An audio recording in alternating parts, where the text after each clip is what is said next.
This story is titled, My Parents Kicked Me Out Right After High School and Kept Their Golden Child, Forcing Me to Live in a Shelter. Years later, they are broke and begging me to reconcile. Hey everyone, we put a lot of time and effort into finding these stories to keep bringing you the best content. If you enjoy what we do, it would mean the world if you hit that subscribe button. Your support really makes all the difference and keeps this journey going strong. Thanks so much for being here with me. Now, let's start the video. OP starts by saying, I don't really know where to start because I've carried this story around for so long that it's hard to even talk about it without feeling raw. I guess I'll just jump in. My parents were artists, not famous ones or even successful ones, but the kind of artists who thought they were better than everyone else. They lived for their craft, constantly painting, sculpting, or hosting little gallery nights where their equally broke friends came over to drink cheap wine and talk about how society didn't understand them. Growing up, I didn't just feel ignored. I felt like an accessory that didn't match their aesthetic. My parents made it pretty clear that they didn't want kids. They had me by accident, and they never let me forget it. My mom once joked to her friend during one of their wine nights that I ruined her body.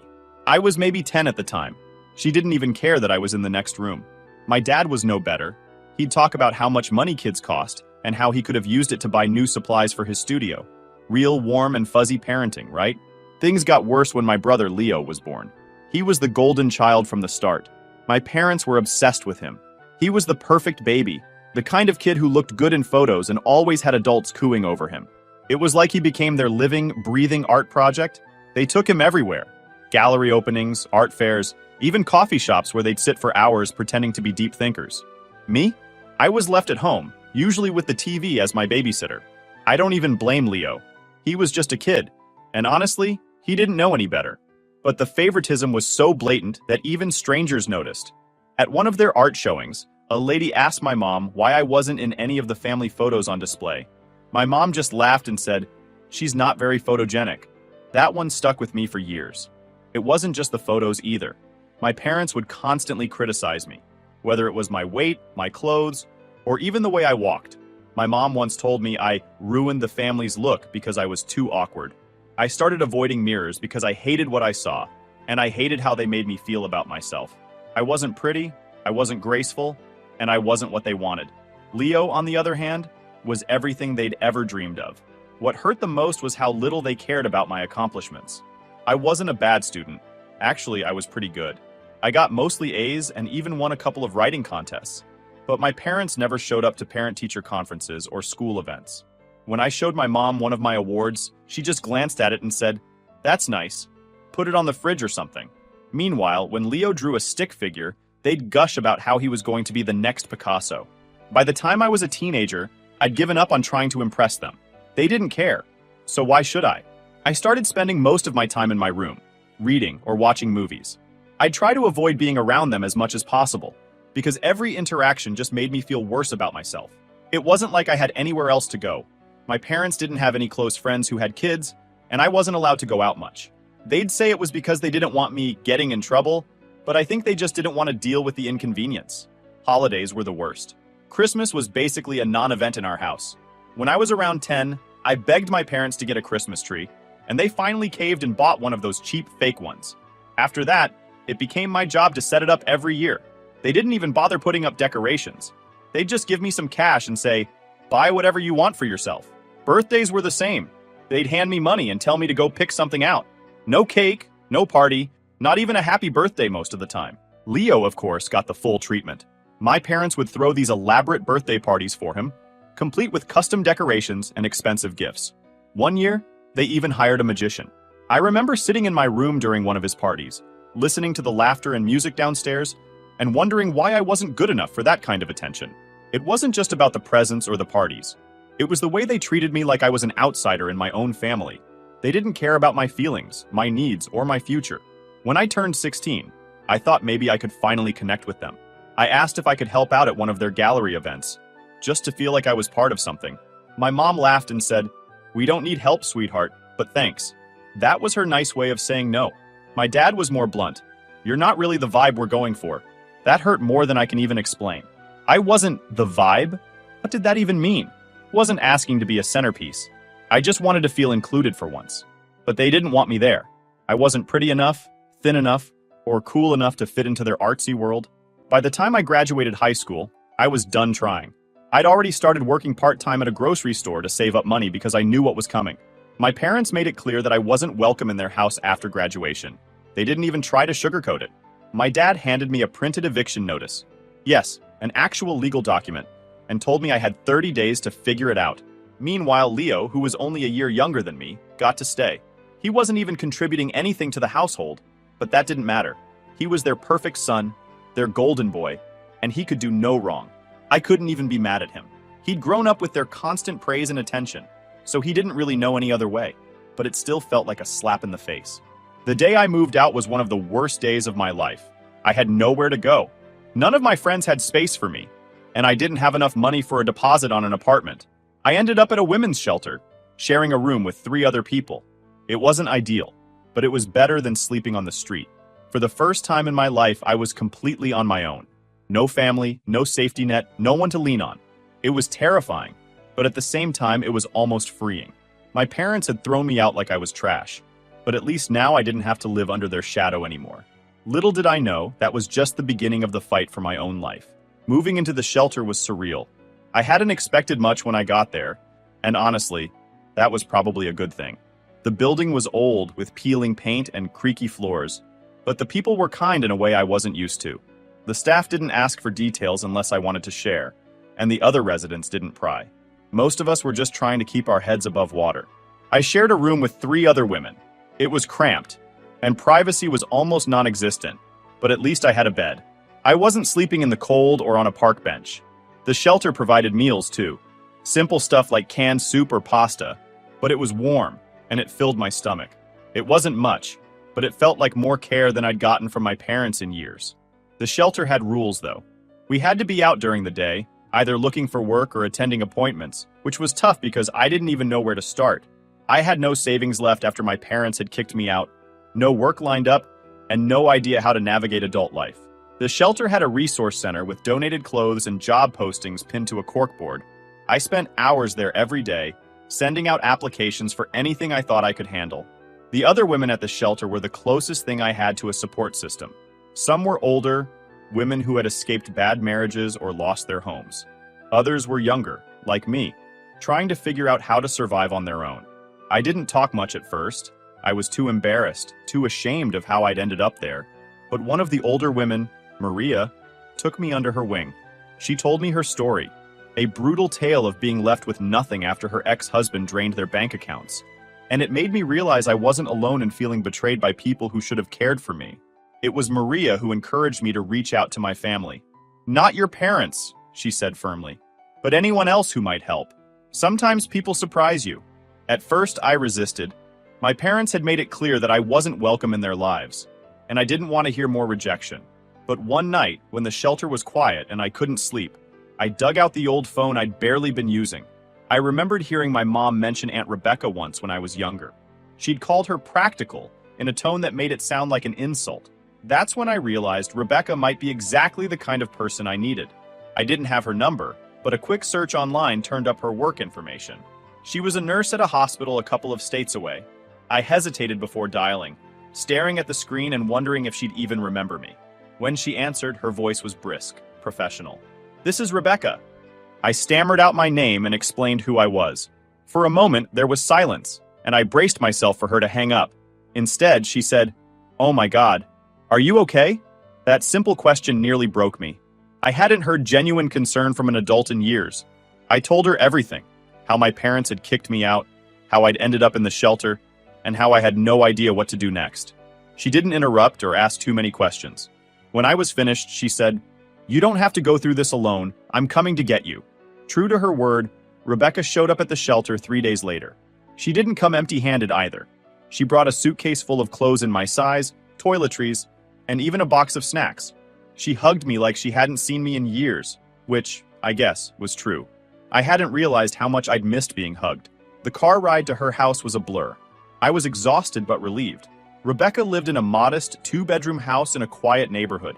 It wasn't fancy, but it was cozy and warm, with mismatched furniture and framed photos of her and her dog, a chubby golden retriever named Max. She told me to settle into the guest room, which had fresh sheets on the bed and a stack of books on the nightstand. For the first time in months, I slept without worrying about what tomorrow would bring. Rebecca didn't waste time getting me back on my feet. She was the kind of person who believed in action, not just words. She helped me set up a budget, opened a joint account with me so she could teach me about saving, and even took me shopping for professional clothes so I could go to job interviews. "Don't think of this as charity," she said. "Think of it as an investment. You'll pay it forward someday." Through her connections, I landed a part-time job at a local bookstore. It wasn't glamorous, but it was steady, and I loved being surrounded by books all day. Rebecca also encouraged me to enroll in community college. She said education was the key to independence, and she was right. I started taking night classes, balancing work and school, and for the first time in years, I felt like I was building something meaningful. Living with Rebecca was a revelation. She didn't treat me like a burden or an afterthought.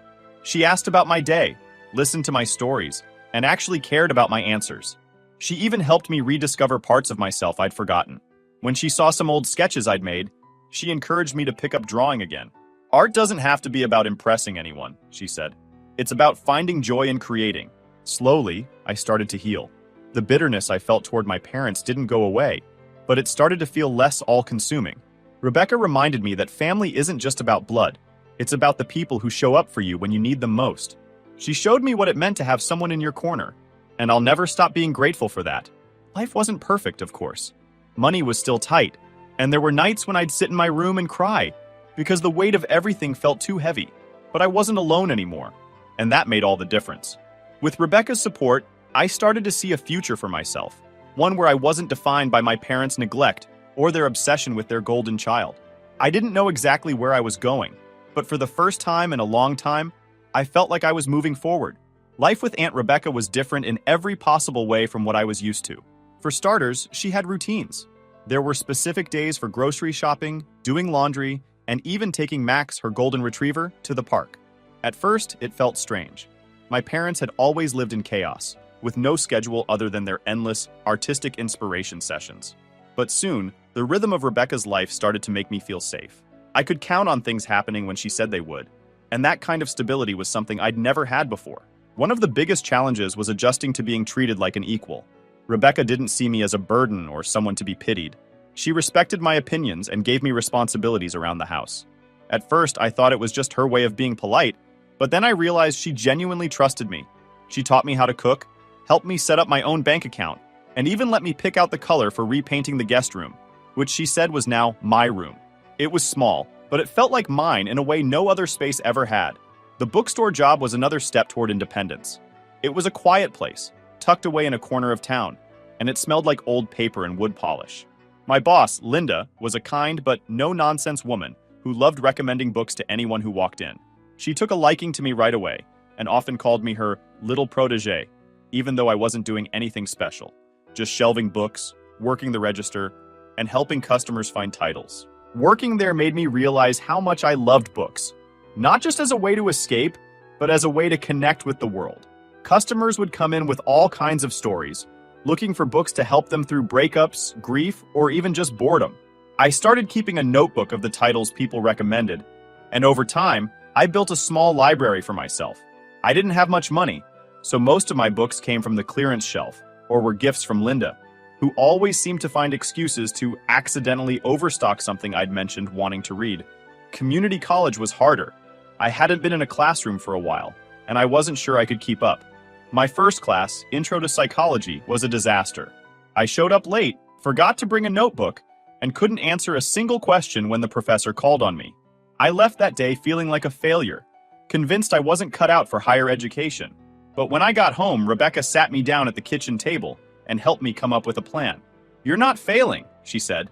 "You're learning." And that's the whole point. Rebecca's words stuck with me. Slowly but surely, I found my footing. I figured out how to organize my time, take notes, and even participate in class discussions. By the end of the semester, I wasn't just passing. I was thriving. I loved learning, and I realized I wanted to keep going. I wasn't sure what I wanted to major in yet, but the idea of having a future, one I could shape for myself, was exhilarating. One of the most surprising things about that time was how much support I received from people outside my immediate circle. Linda would let me take extra shifts when I needed more money, and some of the women from the shelter even stayed in touch, cheering me on from afar. It was like I'd stumbled into this network of kindness and encouragement that I'd never known existed. Not everything was smooth sailing, though. There were moments when the weight of everything, my past, my family, my uncertain future, would hit me all at once. I'd sit in my room, staring at the walls, and wonder if I was ever going to be enough. Was I really capable of building a life for myself? Did I deserve it? Those thoughts were hard to shake, and sometimes they'd keep me up at night. Rebecca always seemed to know when I was struggling, even if I didn't say anything. She had this uncanny ability to check in at just the right time, usually with a cup of tea or a plate of cookies. "You don't have to do this all at once," she'd remind me. "One step at a time. That's how you climb a mountain." It became a kind of mantra for me, something I'd repeat to myself on the tough days. As I settled into this new chapter of my life, I started thinking about my parents less and less. They hadn't reached out since kicking me out, and honestly, I didn't expect them to. I wasn't part of their world, and I didn't want to be. But Leo was a different story. Every now and then, I'd wonder what he was up to. Did he ever think about me? Did he even notice I was gone? I thought about reaching out to him, but something always stopped me. Maybe it was fear, or maybe it was the nagging feeling that I wouldn't like the answers I got. One day, while organizing some of Rebecca's old photo albums, I found a picture of her and my mom from when they were kids. They looked so different from the people I knew. Happy, carefree, and inseparable. It made me wonder what had gone wrong between them. Rebecca didn't talk about my mom much, but I could tell there was a lot of hurt there. "She wasn't always like this," Rebecca said when I asked.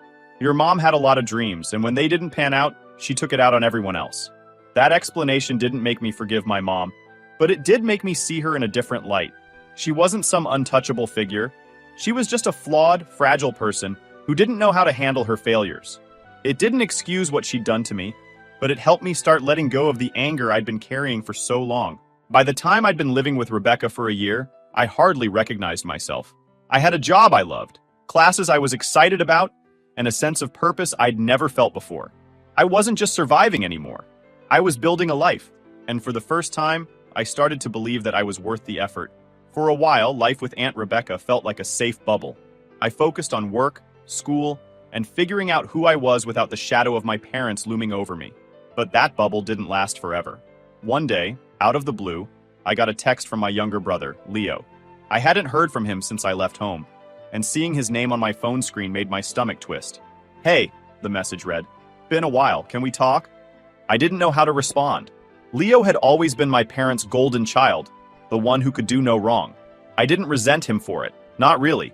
He was just a kid, caught up in their toxic dynamic like I was. But when they kicked me out and let him stay, it felt like a confirmation of everything I'd always feared, that I didn't belong, that I wasn't good enough. After staring at the message for far too long, I finally replied, "What do you want to talk about?" His answer came quickly. "Mom and Dad, stuff's been weird here." Curiosity got the better of me. I agreed to a phone call, but my hands shook as I dialed. It was strange hearing his voice after all this time. He sounded older, more serious. He didn't waste any time getting to the point. "Mom and Dad are a mess," he said. "The art stuff isn't working out, and they're fighting all the time. I think they might lose the house." I wasn't surprised. My parents had always been terrible with money, pouring everything they had into their art while ignoring practicalities like bills and savings. But what caught me off guard was the way Leo talked about it. There was no trace of the golden child I remembered, the kid who thought our parents hung the moon. He sounded tired, frustrated, even angry. "They've been taking it out on me," he continued. I think they're expecting me to fix everything." I didn't know what to say. A part of me wanted to comfort him, to tell him it wasn't his responsibility, but another part of me felt like this was his reckoning. He'd always been their favorite, the one they put on a pedestal. Now he was getting a taste of what it felt like to be weighed down by their expectations. "Why are you telling me this?" I asked finally. "Because you're the only one who gets it," he said. "I don't have anyone else to talk to." That hit me harder than I expected. For all their favoritism, my parents had failed Leo too.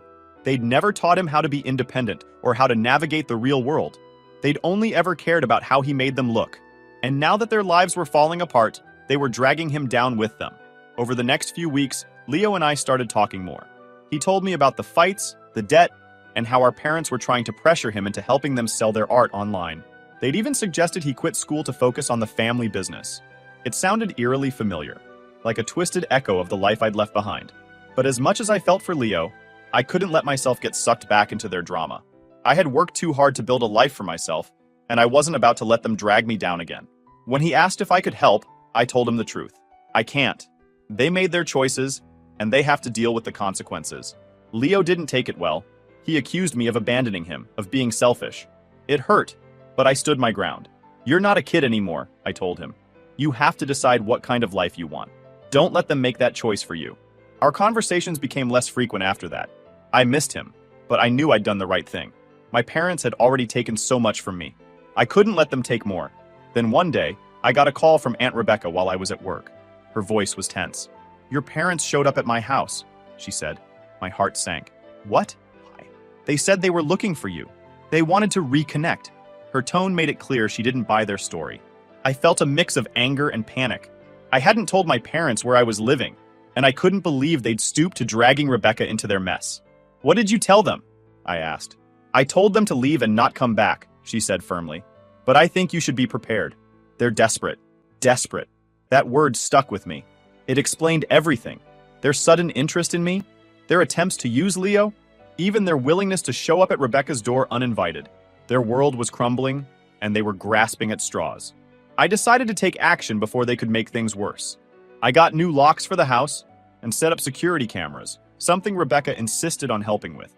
They're not going to bully their way into your life again, she said. Sure enough, a few days later, my parents tried to contact me. First, it was a string of emails filled with flowery language about family ties and starting fresh. When I didn't respond, the tone shifted. They accused me of being ungrateful, of abandoning them in their time of need. It was textbook manipulation, and I refused to fall for it. Eventually, they showed up at my house. I didn't let them in. I stood on the porch, blocking the door, and told them to leave. My mom tried to guilt trip me, going on about how hard things had been for them. My dad just stood there, scowling, like he couldn't believe I was standing up to them. You owe us, my mom said at one point. We raised you. We gave you everything. Everything? I snapped. You kicked me out and left me in a shelter. You gave Leo everything, not me. She opened her mouth to argue, but I cut her off. I don't owe you anything. Now get off my property before I call the police. They left, but not before my mom gave me one last parting shot. You'll regret this. Family is all you have. But that wasn't true. I had Rebecca. I had the friends I'd made at work and school. I had myself. Family isn't about blood. It's about who shows up for you. And my parents had never shown up for me. As I watched them drive away, I felt a strange mix of sadness and relief. Part of me wished things could have been different, that they could have been the parents I needed. But another part of me knew that letting them go was the only way to move forward. I had built a life without them, and I wasn't about to let them tear it down. After the confrontation with my parents on the porch, I thought I was done with them. I'd made my boundaries clear, and for a while it seemed like they were going to respect that. Weeks went by without any contact from them. I threw myself into work and school, grateful to get back to my routines without the weight of their drama hanging over me. But deep down, I knew it wasn't over. My parents were nothing if not persistent when they wanted something. The first sign came in the form of a letter. It wasn't handwritten, just a plain, typed sheet of paper, folded neatly in an envelope. My name and address were printed on the front, no return address. I almost didn't open it, but curiosity got the better of me. Inside was a single page filled with formal language, telling me they intended to reclaim their connection with me and repair the family bond. It read like something they'd copied off the internet, as if they were trying to appeal to some higher sense of morality. At the bottom, both of them had signed their names in a scrawl that felt as fake as the sentiment. I crumpled it up and tossed it in the trash. They didn't want to reconnect. They wanted something from me. That much was obvious. Aunt Rebecca wasn't surprised when I told her about the letter. They're running out of options, she said. Don't let them guilt you into anything. You've worked too hard to get where you are. She was right, of course. But that didn't stop the anxiety from creeping in. I started double-checking the locks on my doors, making sure the cameras were working. Every time I left the house, I half expected to find them waiting for me when I came back. I hated that they had this power over me, that even after everything, they could still make me feel like a scared, helpless kid. The second sign came in the form of Leo. He called me out of the blue, something he hadn't done since our last tense conversation. I debated whether to answer, but finally picked up. His voice was quieter than usual, almost hesitant. Hey, he said. Mom and Dad want me to talk to you. Of course they did. I leaned back against the wall, already bracing myself for whatever guilt trip they'd cooked up this time. What do they want, Leo? They're struggling, he said. They think you can help. They're saying you should sell your house and use the money to help them pay off their debts.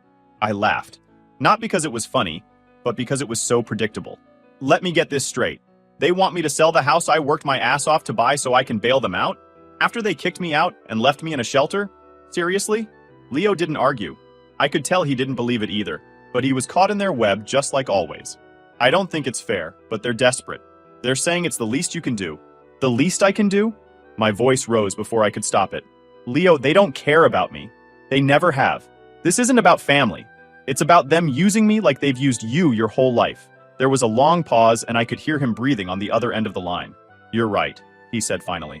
I don't know why I thought this would work. I'm sorry. For the first time, I felt a flicker of hope for Leo.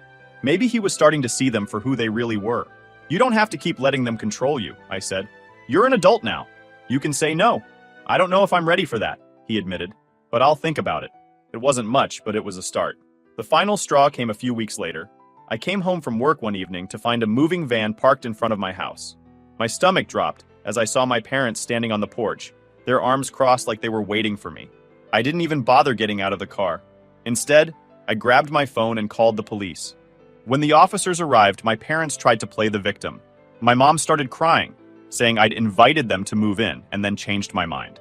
My dad stood there, arms folded, claiming they had a verbal agreement with me. I stayed calm, explaining that they were trespassing and that I had no intention of letting them stay.